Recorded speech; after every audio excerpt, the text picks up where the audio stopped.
তো বস, এখন আমরা কথা বলবো দে দে প্যার দে 2 সিনেমাটা নিয়ে, যেটা আমি সবে সিনেমা হল থেকে দেখে আসলাম। তোমরা জানতে না ছবিটা আজকে রিলিজ হয়েছে? হ্যাঁ মানে তোমরা জানতে না, তার কারণ সিনেমা হলে আমরা তিনজন রিভিউয়ার মিলেই ছবিটা দেখেছি এবং আমরা তিনজন এসেছি বলে তারা শোটা চালিয়েছে। এতগুলো শো নিয়েছে, পরের শো এর কী হবে ভগবান জানে। তার কারণ এই ছবির অ্যাডভান্স বুকিংয়ের অবস্থা ভীষণ খারাপ, অজয় দেবগনের সন অফ সর্দার 2 এর থেকেও খারাপ। আমরা শুধুই অক্ষয় কুমারকে 1-2 বছর আগে ক্রিটিসাইজ করতাম, কারণ অজয় দেবগনের অবস্থা খুবই খারাপ। দেখা এই ছবিটা কি বক্স অফিসে অ্যাটলিস্ট ব্রেক ইভেন্টটা পার করতে পারে, দেখার সেটা। যাই হোক, আমরা যদি সিনেমার আলোচনায় আসি, আমি এভাবে ভিডিওটা শ্যুট করছি কেন আগে বলে দিই। আমাদের বাড়িতে কারেন্ট নেই এবং সেটা আসবে প্রায় 3 থেকে 4 ঘন্টা পর। আমি প্রায় 40 মিনিট মতো ওয়েট করলাম, কিন্তু এরপর অনেক দেরি হয়ে যাবে। যাই হোক, আমরা যে কারণে এভাবেই শ্যুট করছি, সাউন্ড এবং পিকচার কোয়ালিটির জন্য আমি দুঃখিত। তো কেমন লাগলো দে দে প্যার দে 2? দেখো, দে দে প্যার দে যে পার্ট 1টা, সেই ছবিটা সেটা এমন কোনো ছবি নয় যে একটা ব্যাপক কমেডি সিনেমা, কিন্তু সেই ছবিতে পারফর্মাররা এমন কাজ করেছিল এবং লাভ ফিল্মসের ছবিগুলো না মোটামুটি এন্টারটেনিং হয়ে যায়। তো সেদিক থেকে কিন্তু দে দে প্যার দে তুমি দেখবে, ভালো লাগবে, ছবির মধ্যে একটা মজা আছে, সেই ছবিটা একটা ভালো ছবি। এবার দে দে প্যার দে 2 এই ছবিটা এন্টারটেনমেন্ট প্রোভাইড করতে পারে, কিন্তু এই ছবিটা দে দে প্যার দে পার্ট 1-এর থেকে পিছিয়ে থাকবে এবং এটা অজয় দেবগনের ছবি নয়। গল্পটা আমি একটু করে বলছি। এখানে অজয় দেবগনের যে ক্যারেক্টারটা, তার বয়স 50 পার করেছে, সে যাকে ভালোবাসে তার বয়স 30-এর কম। এবার এর ডিউটি পড়ছে আগের বারের মতো উল্টো দিকের মানুষের ফ্যামিলিতে গিয়ে বাড়ির লোকদের রাজি করানো। এবার যদি তুমি পার্ট 1 না দেখে থাকো, তারা প্রথমে একটা প্রি ক্যাপের ব্যবস্থা করেছে, যেখান থেকে তোমার মোটামুটি আইডিয়া হয়ে যাবে কি হয়েছিল কি না হয়েছিল, ইভেন ডায়ালগসও রেফারেন্স রাখা হয়েছে। তো আলটিমেটলি মেয়ের বাবা মা তারা কি মানবে এই বয়স্ক জামাইকে? না তাদের মনে হবে একটু চিনি কম? তার কারণ এই যে জামাই, সে মেয়ের বাবা মায়ের এজের সমান আর কি। মানে এবার আমি আর কি বলতে পারি, এর থেকে বেশি জানতে হলে তোমাকে নিকটবর্তী সিনেমা হলে গিয়ে ছবিটা দেখতে হবে।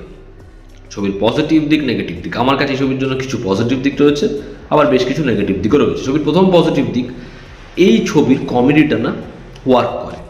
সেটা যে মানে শুরু থেকে শেষ অবধি প্রচুর হেসেছি এমন নয়, তবে কমেডিটার মধ্যে তারা ধরো যুবা কেসারি থেকে, শয়তান থেকে, ধরো হচ্ছে অজয় দেবগনের ফিল্মোগ্রাফিতে যে পপুলার ছবিগুলো, সিংহাম হোক, ফুলোর কাটে হোক, সেই রেফারেন্সগুলো রেখেছে এবং সেগুলোকে এমনভাবেই রেখেছে তোমার ফোর্স ফিড মনে হবে না, সেগুলোতে হাসি পায়, সেগুলো দেখলে মজা লাগে। এবং যারা প্রচুর সিনেমা টিনেমা দেখে তাদের ওই জোকসগুলো, ওই জিনিসপত্রগুলো মজা লাগবে।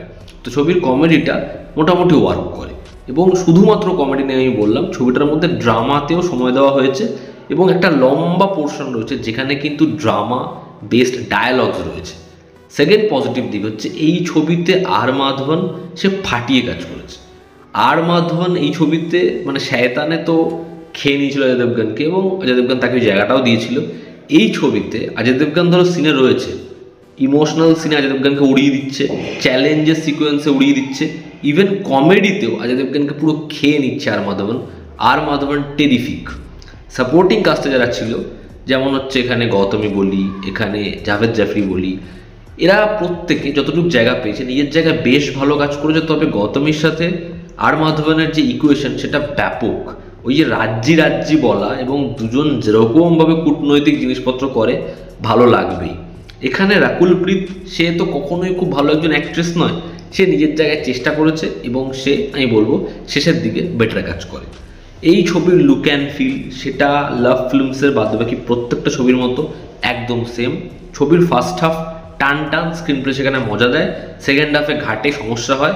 তবে ছবির ক্লাইম্যাক্স আবার যেরকম ওই তু ঝুটি মেমাক্কারের এয়ারপোর্টে যাওয়ার সিন, যা যা জিনিসপত্র লাভ ফিল্মসের সিগনেচার, ওগুলো তারা প্রোভাইড করার চেষ্টা করেছে। এবার যদি ছবির নেগেটিভ দিক বলি, ছবির প্রথম নেগেটিভ দিক, এই ছবির গল্পটা ট্রেলারে এরকমভাবেই এসে গেছে যে ছবিটা প্রেডিক্টেবল। ছবিটার মধ্যে আর এমন কিছু হওয়ার নেই যেটা হলে তুমি ভীষণ সারপ্রাইজ পাবে যে আচ্ছা এরকম কিছু হলো, এরকম কিছু আমি এক্সপেক্ট করিনি। মোটামুটি সবটাই তুমি জানো, ছবিটা যখন দেখতে বসেছো তখন থেকে তুমি জানো এর পর কী হতে পারে। সেকেন্ড হচ্ছে এই ছবিতে অজয় দেবগনের বিন্দু মাত্র এফর্ট নেই, তার জন্য ছবিটা করার কোনো এনার্জি নেই, কোনো ইচ্ছেই নেই। গোটা ছবিতে সে মানে হ্যাঁ এরকমভাবে একটা এক্সপ্রেশনের ওপরে গোটা ছবি সে টেনে দিয়েছে। উল্টো দিকে সবাই কিছু না কিছু করছে, বাট অজয় দেবগন, মানে আমার সত্যি খুব খুব অদ্ভুত লাগছিল অজয় দেবগনকে এরকমভাবে দেখতে। মানে আমার মনে হয় যদি আমি মেয়ের বাবা হতাম সত্যি বিয়ে দিতাম না। মানে এর মধ্যে রসকস এনার্জি কিছুই নেই, এবং দেখতেও কেমন লাগছে। অজয় দেবগনকে সত্যি ভালো লাগেনি। আমি অজয় দেবগনের মতো অ্যাক্টরকে নিয়ে কোনো ছবির ক্ষেত্রে এরকম কিছু বলবো এটা ভাবতেই পারিনি, কিন্তু আজকে বলছি অজয় দেবগনকে ছবিতে ভালো লাগেনি। পরবর্তী নেগেটিভ দিক হচ্ছে এই ছবিটা সেকেন্ড হাফে পড়ে যায়, যেখানে ছবিতে চমক আনতে গিয়ে যেভাবে গল্পটা যায়, সেটা ছবির যে ইমোশনটা তৈরি করছিল, ছবির যে প্লটটা তৈরি করছিল, সেটাকে একটু ফেলে দেয়, এবং সেকেন্ড হাফে ওখানেই স্ক্রিন প্লেটা একটু ঘেটে যায়। এবার এই ছবিটার থেকে আমি এরকমও কিছু এক্সপেক্ট করছিলাম না, এই ছবিটা আমাকে মানে ব্যাপকভাবে বসিয়ে রাখবে, বীভৎস জিনিসপত্র হবে গল্পে, আমি ওটা এক্সপেক্ট করছিলাম না। কিন্তু ওই যে জিনিসটা হলো, মানে আমি বলতে পারবো না, বাট ওটাতে সমস্যা হয়। এবং সেকেন্ড হাফে ছবিটা বড়, এবং সেই রান টাইমটা বাড়ার অন্যতম কারণ হচ্ছে গান। ফার্স্ট হাফে ছবির হয়তো সেরকম কোনো গানই নেই, কিন্তু সেকেন্ড হাফে ছবিতে ধারার গান বাজছে, এবং গানগুলো শুনলে তোমার মনে হবে এই গানগুলো বহু পপুলার গানের রেফারেন্সে বানানো। এখানে যেরকম বাড়িটা বানিয়েছে, আমার মনে হয় লাভরঞ্জনের একটা বাড়ি কেনা আছে পাঞ্জাবে, যেই বাড়িতে গিয়ে ওর প্রত্যেকটা সিনেমারও শ্যুট করে। তাদের সমস্যা নেই, খালি ছবিগুলো দেখতে একই রকম মনে হয়। তো সেকেন্ড হাফে ছবিটা অনেকটা বড় হয়ে যায়, এবং জোর করে টুইস্ট, জোর করে চমক দিতে গিয়ে সেখানে একটু সমস্যা তৈরি হয়। তো ওভারঅল এই ছবিটা একটা ডিসেন্ট সিনেমা, তুমি একবার দেখলে ছবির থেকে যা এন্টারটেনমেন্ট পাবে সেটা নিলে, পার্ট 1 ভালো লেগে থাকলে এটা তোমার খারাপ লাগবে না। এই ছিল আমার ওপিনিয়ন। তোমরা যারা দেখেছো দে দে প্যার দে 2, তোমাদের কি ওপিনিয়ন জানিও। জনতা আমাদের পাশে আছে, আবার দেখা হচ্ছে। Take care.